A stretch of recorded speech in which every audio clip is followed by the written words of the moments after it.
তো বড় মোচাটা এখন আমি বাছতে বসবো। এই যে দুটো মোচা লাগে, তো এটা যেহেতু এত বড় একটাতেই হয়ে যাবে। দেখেছো মোচা? হ্যাঁ গো, কি মোচা না কলা হয়ে গেছে।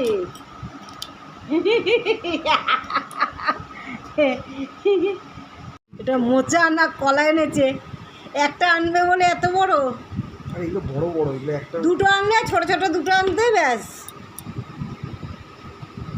এটা নাকি মোচা কলা হয়ে গেছে। আমি এখন মোচা বাচ্ছি। এই যে এই পাশে খুব কচি আছে ছোট ছোট, এগুলো একটু কলার মতো হয়ে গেছে, যাক এগুলো কুচি করে দিয়ে দেব। প্রচণ্ড গরম পড়েছে, তাই আমি বিছানায় বসেই বেছে নিচ্ছি। দুটো ঝুড়ি নিয়েছি, নিচে কাগজ পেতে নিয়েছি, পেপার। রাত্রেবেলায় বেছে নিলে খুব সুবিধা হয়।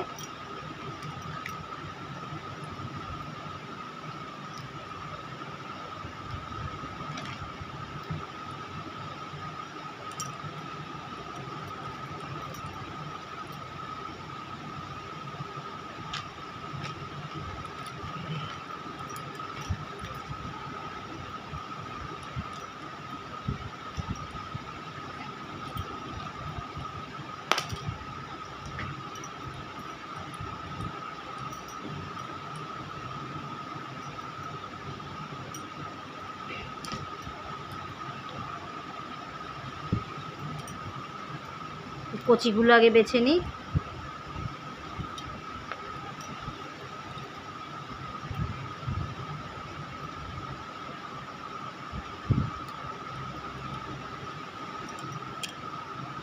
রাত্রেবেলা মোচাগুলো বেছে রেখেছিলাম, এইবার এই যে একসাথে করে নিলাম। এবার কুচি কুচি করে কাটবো, তারপর সিদ্ধ বসাবো।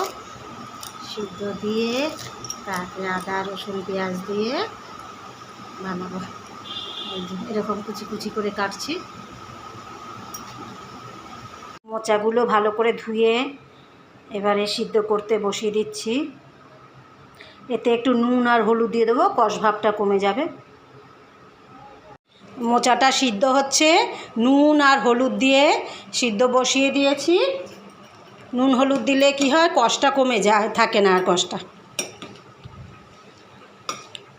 সবসময় মোচা ভালোই আনা হয়, কিন্তু এবারে একটু কলা কলা আছে প্রথমের দিকে, তাও দিয়ে দিয়েছি, দেখি কেমন হয়।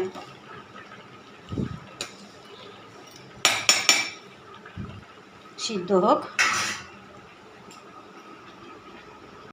দেখি আজকে মোচাটা কীরকম রান্না হলো। অন্য সময় যেরকম মোচা আনি সেরকম পাইনি, দুটো বেশ মাঝারি সাইজের আনলে হয়ে যায়। তো এইবারে কেন কলা কলা, মানে মোচা যেন কলা হয়ে গেছে, সে তো দেখালেনি প্রথমে। তো দেখি এবারে কীরকম হয়েছে। বর খেয়ে বেরিয়েছে, আমি আর একটু ঘন করে নিলাম। আমি একটু ছেলেকে নিয়ে ডাক্তারখানায় গেছিলাম, ওর চোখের একটু প্রবলেমের জন্য। তো বরকে যেটুকু হয়েছিল বরই বানিয়েছে পরের দিকে, লাস্টের দিকে। তো আমি যেটুকু বানিয়েছি আর একটু ঘন করে নিচ্ছি। দেখি এবারে কীরকম হয়েছে, কারণ এইবারে মোচাটা যেন কলা হয়ে গেছে, কলা কলা। দেখি কীরকম স্বাদ হয়, একটু ঘন করে নিলাম। ওই আমি সিদ্ধ পর্যন্ত বসিয়ে দিয়েছিলাম নুন হলুদ দিয়ে। তারপরে ছেলেকে নিয়ে ডাক্তারখানায় গেলাম একটু চোখের প্রবলেমের জন্য, দেখিয়ে আনতে গেছিলাম। তো বর বাদবাকি রান্নাটা করে নিয়েছে। এবার দেখি একটু কলা কলা তো ছিল, কীরকম টেস্ট হয়। হয়ে গেছে, একটু ঘি দিয়ে মানে আদা রসুন পেঁয়াজ দিয়েই করেছি আমি, আর লাস্টে একটু চিনি ঘি দিয়ে দিয়েছি।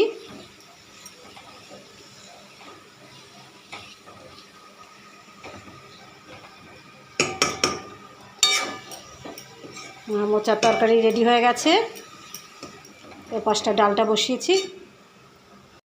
মোচার তরকারি রেডি হয়ে গেছে।